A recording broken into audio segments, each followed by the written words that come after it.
Chap- Chapter 10, Friday, number 2. Hi, Evan, said Miss Dixon, glancing up from the table in her office as Evan walked in. Your shoes are untied, she pointed with a pencil. Oh, yeah, said Evan, sitting down opposite her. I'll tie them later. There's time for you to tie your shoes before we start, said Miss Dixon. Our schedule isn't that tight. Evan hesitated, then reached down and fiddled with the laces, not really tying them, but stuffing the long ends into his shoes.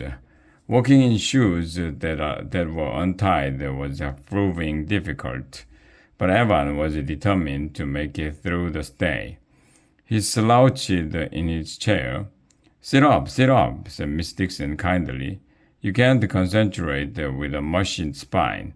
She placed the last magnetic tile on the metal board in front of him, and they began to run through the drills. Single letter, Evan tapped the tile once. Say the letter, tap, make the sound. Two letters that blend together. Say the letters, tab, make the sound. Single letter plus one ending. Two taps sound out the word B, tab, east, tab, best, ch, tab, ip, tab, chip. Real words, fall, slam, break.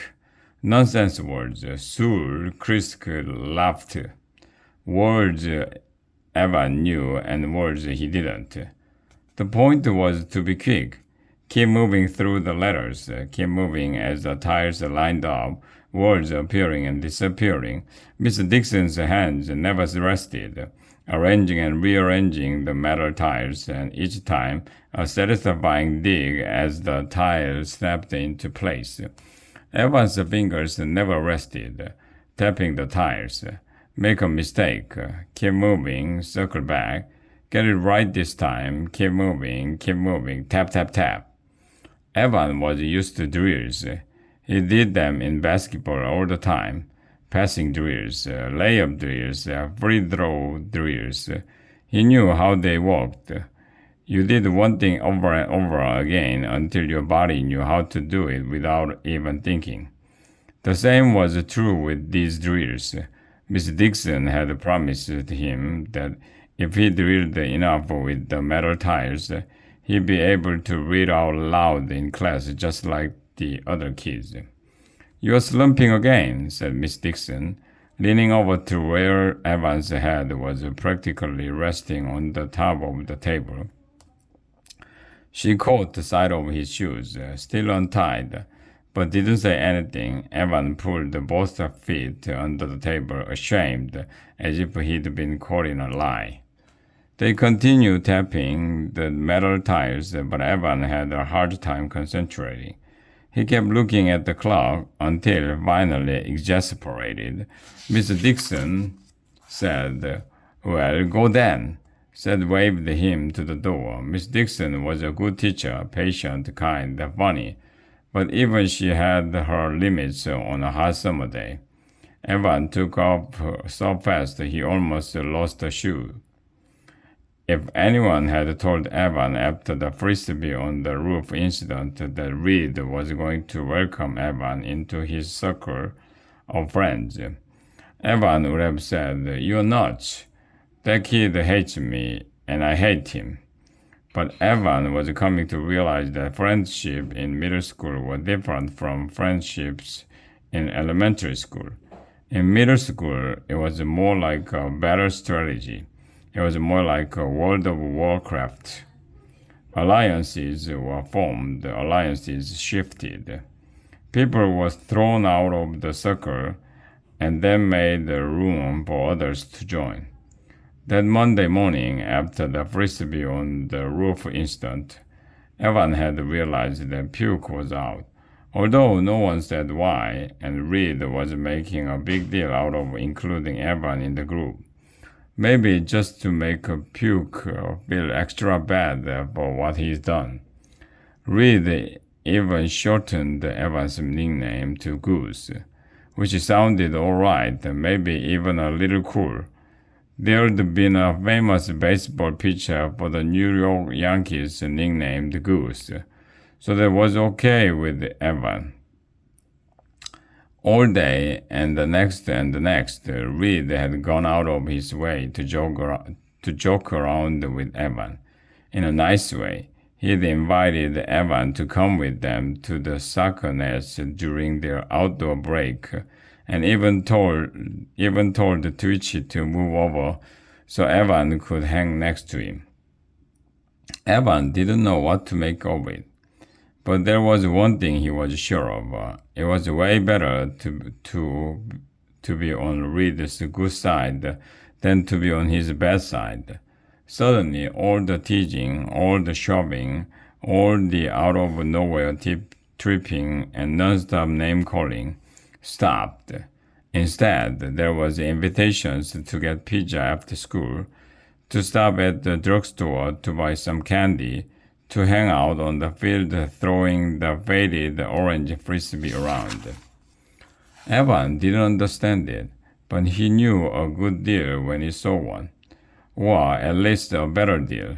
He stared across the playing field at Stevie sitting all by himself at the picnic table with his back turned and his shoulders hunched over.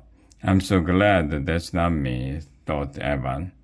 And maybe Reed wasn't a completely bad guy. Well, Evan knew he wasn't a good guy. He was never someone Evan would be friends with his regular life. But summer school with all the kids was anything but regular. It was a strange, confusing world, and Evan felt off balance as if he was dribbling up court and suddenly all the other players were wearing different colored jerseys. Who were his teammates? Who could he trust? For the moment, his teammate was Reed, for better or for worse. After school, they all stopped at the drugstore on the way to the park. Evan and Reed and Frank and Twitch. Reed wanted to get some gummy bears. They were his favorite. Evan had a $5 bill in his pocket that he'd been saving for more than a month now for the next edition of his favorite comic book series, Razorman. Looking at the comics on display, he saw that the new issue wasn't out yet. He would save his money. The comic might be released tomorrow or maybe the day after. He was flipping through the Red Hornet when Reed and the other two came up to him.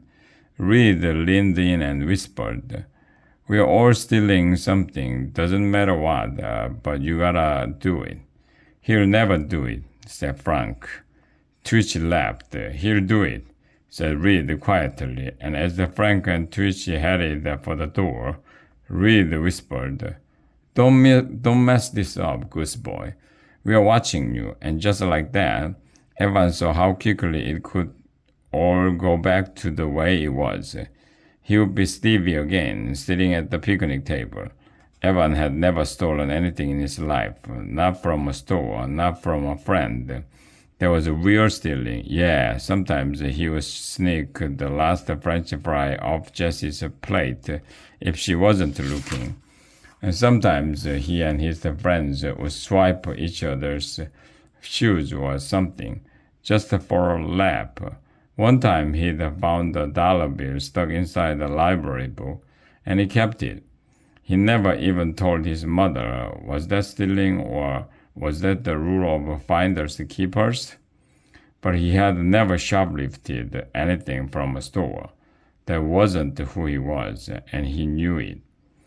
He didn't need his mother telling him it was wrong. He knew it right down to his bones. "We are watching you," and they were. Evan could see all three of them through the large plate glass window that ran along the front of the store. Reed and Frank and Twitchy were standing on the sidewalk, just outside the door. The cashier was posted like a sentry between them. Evan walked slowly down the aisle of candy beans, which one would be the easiest to pick up. He kept his hands down by his side, like he was ready to receive a low bounce pass, and continued to walk toward the cashier. He glanced out the window. Reed was staring at him, daring him to steal, daring him to fail. Evan scooped up a king-size almond joy and held it close to his leg, hidden from the view of the cashier. She was old, with pink lipstick and gray hair pulled back in a stub of a ponytail. He started to head for the door, knowing he'd have to walk right in front of the checkout counter. Smile, meet her eyes, act like nothing was going on. Evan wondered what Jesse would think of what he was doing. His timing would have to be just right. He slowed his work, keeping his eyes on Reed. And then there was the noise of the dog barking outside, and all three boys looked across the street for a second. Just a second. Evan flashed the candy bar at the cashier and tossed his $5 bill on the counter. All in one fluid motion, like the perfect layup. Just this, he said, stuffing the candy bar in his pocket, never breaking his stride, heading for the door.